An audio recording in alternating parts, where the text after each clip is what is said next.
Hello, Pete Mockaitis here.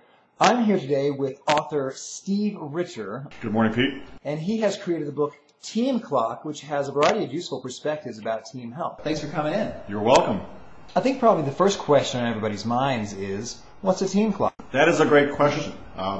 People think about a clock digitally these days. If you think about a clock in an analog way, it starts at 12, moves through 1, 2, 3 o'clock, all the way around back to 12, and keeps going and going. And so Team Clock is a model for understanding how to build breakthrough teams.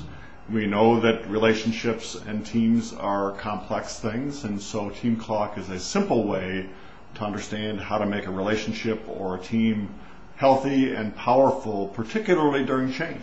So it walks you through 12 stages, one by one.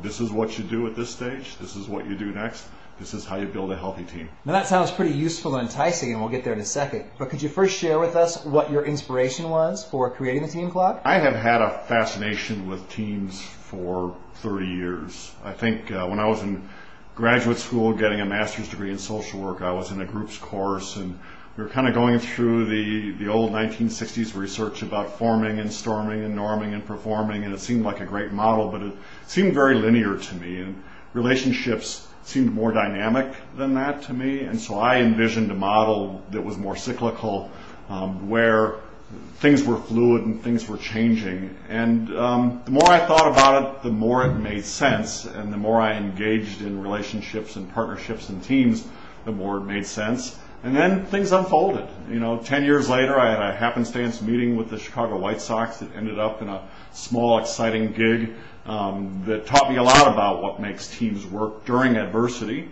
And then the clinical side of my training, as I taught and as I did research, taught me more and more about what makes healthy teams. Now, when you say the word teams, are you talking about sports teams, or what all is included inside that umbrella? Talking about any team. A lot of teams have found value in this model over the years. Sports teams, certainly. Business teams, many schools, not-for-profit organizations, families, relationships. It has application to lots of teams. What are the other stages around the Team Clock? The simple way of walking around the model is that from the beginning of a new relationship, we make conscious investments into the structure and the dependency of a team. From that platform, we build trust and cohesiveness until we feel attached.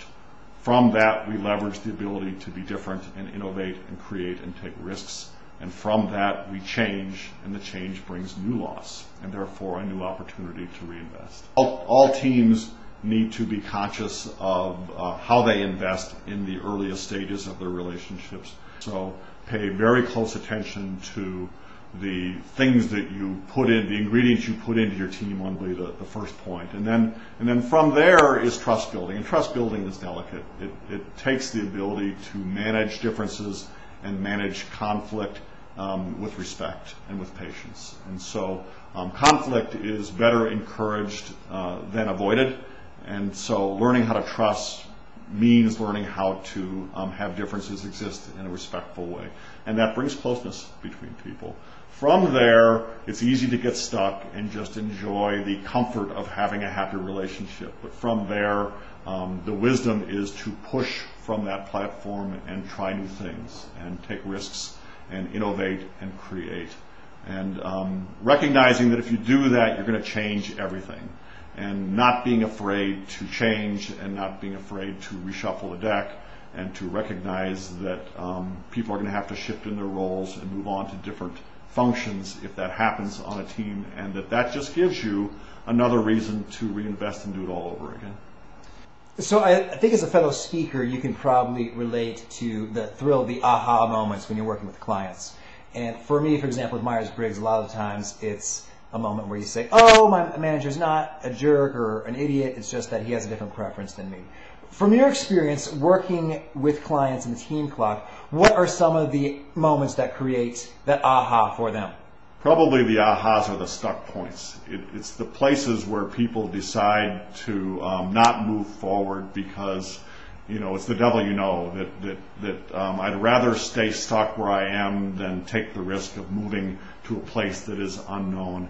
And so then you see those things happen at very predictable places. And they, back to the cornerstones, a lot of people get stuck at loss.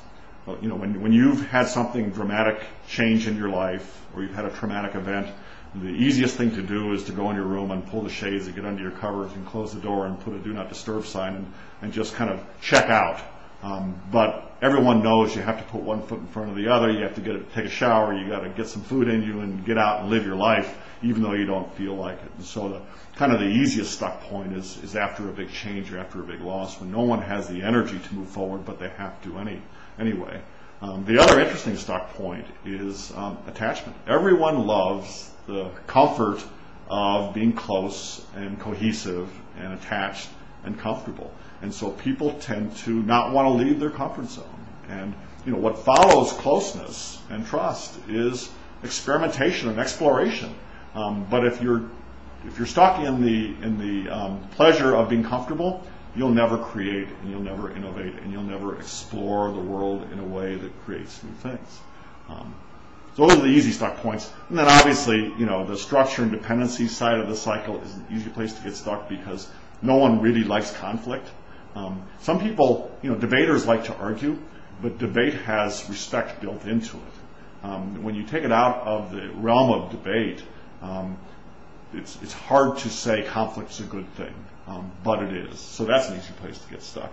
And then obviously, taking risks and making changes is an easy place to get stuck as well. That's usually an aha moment for folks because they realize in order to be amazing, they have to go out on a limb where it's a little bit dangerous. And being in a dangerous place, even though it has a reward, is tough for people sometimes. Kind of thinking back to my consulting days where we had a new team that was reconfigured for each new engagement. Are there any particular tips that you would offer to new teams or ones that are just getting off the ground? I think I would encourage a new team to not be afraid to overspend in the investment phase. To be very, very careful, back to our analogy about baking the cake, to be very, very careful about what ingredients go into the cake. What kind of behaviors are going to be acceptable and non-acceptable in this relationship. What kinds of things are negotiable and non-negotiable, and get very, very clear about that on the front end.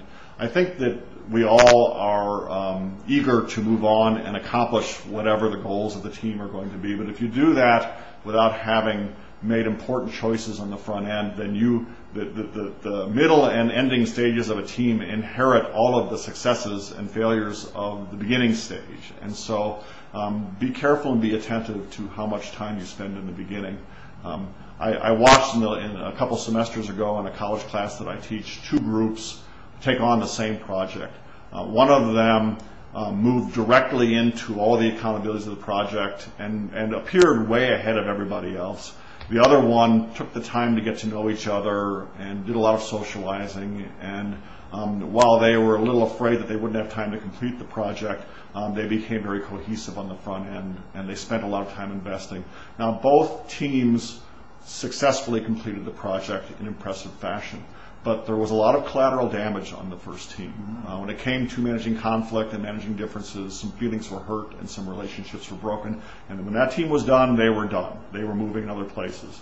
The second team, who took the time to invest in their relationships on the front end, not only completed the project, but they probably got more mileage than that. They probably became friends and will team in other opportunities in the future as well.